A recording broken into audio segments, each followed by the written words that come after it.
Jangan dianggap remeh riba itu ikhwan. Karena kalau kita nggak ngingetin ini, rusak negara kita ini gara-gara riba.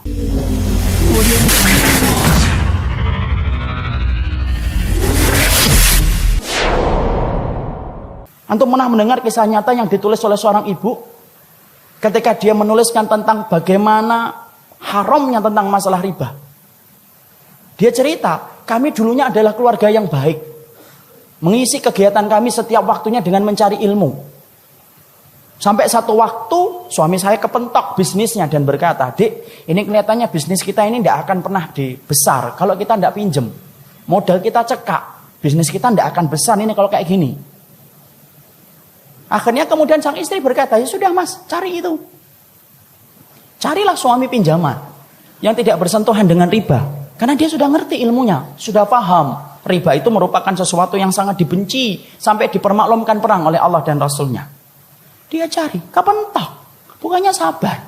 Malah kemudian berkata, ini kelihatannya kita nggak dapat pinjaman, harus minjem yang ribawi. Istrinya yang sama-sama sudah ngaji berkata kepada suaminya, "Ya sudah mas, pinjam aja. Kalau memang itu terpaksa." Nah kita ini gampang sekali ngomong dorurah. Nanti tutup dengan sholat, banyak sedekah. Riba mah tidak bisa ditutup dengan sholat dan tidak sedekah. Emang antum kira dengan kemudian riba setelah itu sedekah, kemudian sedekah antum diterima? Tidak diterima sedekah orang yang dari riba. Jangan dianggap remeh riba itu ikhwan. Karena kalau kita nggak ngingetin ini, rusak negara kita ini gara-gara riba. Karena Allah permaklumkan perang. Akhirnya singkat ceritanya kemudian akhirnya bersentuhan. Mereka ngerti ilmunya tetapi tidak mampu menampik lambean pinjaman ribawi ketika itu begitu menggiurkan. Apa yang terjadi? Allah memberikan istidraj. Usahanya berhasil, gede. Maka kemudian sang istri bercerita ketika usahanya semakin besar, maka kegiatan kami yang setiap harinya mengkaji, mendatangi majelis ilmu, kemudian jarang kita datangi. Karena kesibukan kami untuk kemudian mengatur bisnis kami. Suami saya kemudian mulai jauh dari kajian ilmu. Suami saya kemudian mulai menjauh dari panggilan sholat dengan alasan sedang rapat ataupun sedang ngantar barang.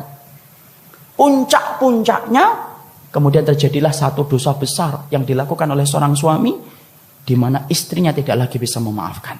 Ingat ikhwan, seorang suami kalau sudah melakukan dosa besar, istri punya hak meminta pisah dari suaminya dan itu syar'i. Maka suaminya melakukan dosa besar, akhirnya apa? Tidak bisa dimaafkan. Akhirnya apa? Kapal rumah tangga itu karam, tenggelam. Yang menarik adalah ketika sang ibu menuliskan kisah nyata itu saya baca, beliau mengatakan, "Saya tidak menyalahkan suami saya tidak menyalahkan bisnisnya. Tapi yang saya salahkan adalah ketika kami sudah sibuk mengkaji ilmu, kami ngerti riba itu haram, tapi ternyata kami tidak mampu untuk meninggalkan. Padahal kami tahu dosa yang dipermaklumkan perang di dalam kehidupan itu cuma satu dosa riba. Dan kami berani mengambil itu. Sampai kemudian akhirnya Allah memberikan musibah dalam kehidupan kita." Jadi Masya Allah, antum minta hidayah, saya minta hidayah, Ustadz minta hidayah. Kenapa? Karena belum tentu ilmu yang telah kita pelajari menjadikan kita mampu beramal dan bermanfaat ilmu itu dalam kehidupan kita. Masya Allah.